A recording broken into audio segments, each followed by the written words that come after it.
മലയോര മേഖലയിലെ ബിഎൽഒമാർ ഒട്ടനവധി ബുദ്ധിമുട്ടുകളിലൂടെയാണ് എസ്ഐആർ പൂർത്തീകരിക്കാനായി കടന്നുപോകുന്നത്. വീടുകൾ തമ്മിലും പ്രദേശങ്ങൾ തമ്മിലുമുള്ള ദൂരമാണ് ഇവർ നേരിടുന്ന ഏറ്റവും പ്രധാന വെല്ലുവിളി. ഒപ്പം തന്നെ തോട്ടം മേഖലകളിലെ ആളുകളിൽ പലർക്കും എഴുത്തും വായനയും അറിയാത്തതും പ്രതിസന്ധി തീർക്കുന്നുണ്ട്.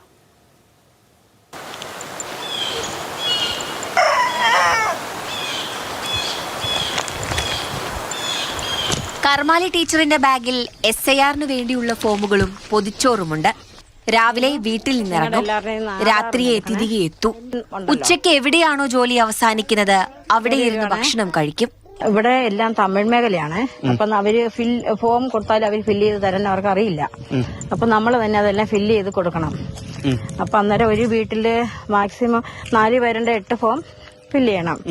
അപ്പൊ എങ്ങനെയാണേലും ഒരു അരമണിക്കൂർ കൂടുതലാകുന്നുണ്ട് ഒരു വീട്ടിൽ തന്നെ. അപ്പൊ അങ്ങനെ വരുമ്പോഴത്തേക്കും ഒരു 10-20 ഫോമൊക്കെ നമുക്ക് ഫില്ല് ചെയ്യാണ്ട് ഒരു ദിവസം പറ്റുന്നുള്ളൂ. ഇടുക്കി തേങ്ങാക്കല്ലിലെ അംഗനവാടി ടീച്ചറാണ് കർമാലി. തേങ്ങാക്കൽ പ്രദേശത്തെ BLOയും കർമാലി ടീച്ചറാണ്. ദിവസേന 18-18-36 രൂപ വേണം വീട്ടിൽ നിന്നും തേങ്ങാക്കൽ വരെ ടീച്ചറിന് വന്നു പോകാൻ. വണ്ടിക്കൂലിക്കോ അങ്ങനെ പൈസ അങ്ങനെ ഇതുവരെയായിട്ട് ഒന്നും അതിനെ പറ്റിയൊന്നും പറഞ്ഞിട്ടില്ല, തന്നിട്ട് ഇതുവരെ തന്നില്ല. ഒരു വർഷം BLO ആയിട്ട് നിൽക്കുന്നതിന് എത്ര രൂപ കിട്ടുന്നത്? അത് 6000 രൂപയായിരുന്നു കഴിഞ്ഞ വർഷം വരെ. ഈ വർഷം ഇനി 12 ആക്കിയിട്ടുണ്ടെന്ന് പറഞ്ഞു, ഓർഡർ വന്നിട്ടുണ്ട്. 828 സമ്മതിദായകർ മാത്രമാണ് തേങ്ങാക്കൽ പ്രദേശത്തിലുള്ളത്. എന്നാൽ തോട്ടം മേഖലയായതിനാൽ തന്നെ വീടുകൾ പലതും വിദൂരത്താണ്.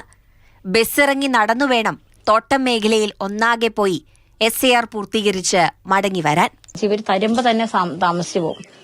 ഇതെല്ലാം തപ്പിയെടുത്ത് തരുകയും ചെയ്യണം. പിന്നെ നമ്മൾ ഇത്രയും ഫില്ല് ചെയ്ത് ഒരാൾക്ക് 2 ഫോം വെച്ച് ഫില്ല് ചെയ്യണം.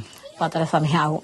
തോട്ടം മേഖല ആയതുകൊണ്ട് തന്നെ അധികം എഴുത്തും വായനയും ഒന്നും അറിയാത്തവരാണ് ഭൂരിഭാഗം ആളുകളും. അതുകൊണ്ട് തന്നെ ഓരോ വീട്ടിലും കയറിയിറങ്ങി ടീച്ചർ തന്നെയാണ് ഫോമുകളൊക്കെ പൂരിപ്പിച്ച് നടപടിക്രമങ്ങളൊക്കെ പൂർത്തിയാക്കുന്നത്.